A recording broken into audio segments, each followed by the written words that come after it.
Hello, আসসালামু আলাইকুম। সকলে কেমন আছেন? আলহামদুলিল্লাহ ভালো আছি। আজকে বানাবো আলুর পরোটা। চলেন আর কিছু গল্প বলি। কিছু গল্প বলতে মানে সত্যটাই বলবো, আমার জীবনে ঘটে যাওয়ার কিছু ইতিহাসের কাহিনী।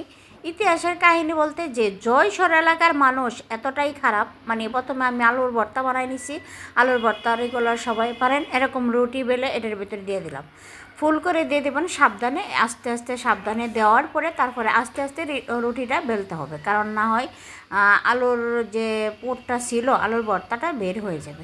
আলুর পরোটা খেতে এতটা স্বাদ লাগে, মানে বাচ্চা থেকে সবারই ভালো লাগে। আপনারা যারা খাইছেন না তারা একবার বাসায় হলে ট্রাই করে দেখেন।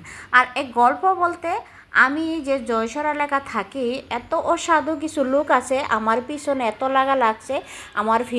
আমার ফ্যামিলির বাচ্চা পোলাপানদের সাথে মানে আমাকে এতটা ব্রেকমেল শিকার করতেছে বলার মতো না। কারণ এখানে পেঁয়াজু বানাইছিলাম, কারণ আমার হাজব্যান্ড অনেক দূরে থাকে, আমি একা থাকি, মহিলা মানুষ পাইয়া আমার এতটা ব্রেকমেল শিকার করতেছে। আমার বাচ্চাগুলা তারাবির নামাজ পড়তে যায় মসজিদে, ওইখান থেকে আমার বাচ্চাদেরকে বলতেছে তোমরা এখানে মসজিদে আসতে পারবে না। কেন?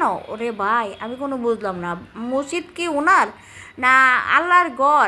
মসজিদের কমিটি আছে, সব কিছু আছে, উনি কেন আমার বাচ্চাদেরকে বাধা দিবে? বাচ্চারা একটু দুষ্টামি করতেই পারে, তাই বলে উনি অন্য অন্য মুসলিরা কোনো দিন কিছু বলে না।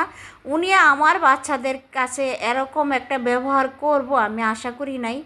কিন্তু আমার সাথে যে আচরণটা করতেছে এর বিচার যদি আল্লাহ করে, আমি আল্লাহর কাছে ধৈর্য সহকারে আল্লাহর কাছে বিচার দিলাম। জানি না উনি কেন আমার পিছনে লাগছে। আমি আমার মতো চলাফেরা করি, সাধারণ কিছু নিয়ে উনি এত বড় জ্ঞানজাম সৃষ্টি করতেছে যে আমি বলে বোঝাতে পারবো না। আমার তো কেউ নাই, আমি তো একা, এখানে আমার কোনো আত্মীয় স্বজন নাই।